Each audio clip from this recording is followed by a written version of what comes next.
today's video, we will be discussing scoring. To begin, we flip over our proofing basket with dough onto parchment paper or a silicone baking mat.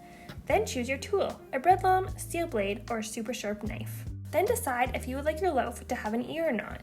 If you would like your loaf to have an ear, you need to slice at about a 45-degree angle with the blade flat across the loaf.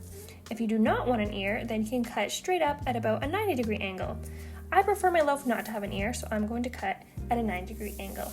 The cut, you want to use smooth, even pressure starting at the top of the loaf and moving your way down.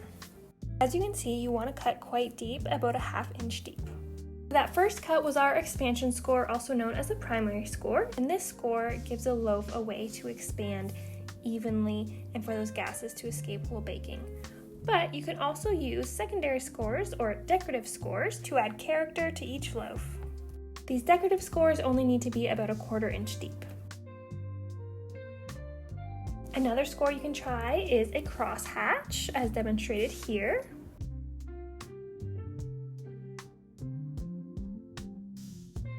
And one of my favorite scores to do is the circle score. Thanks to our proofing basket, it has left an indent in the loaf that is going to serve as a guide, and we're just going to cut right around following that proofing basket indent.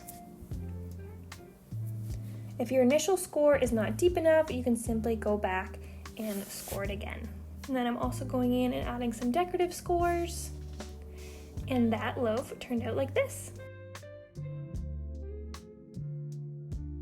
And last one here, I just added a nice deep expansion score on the side instead of the top, and that turned out like this.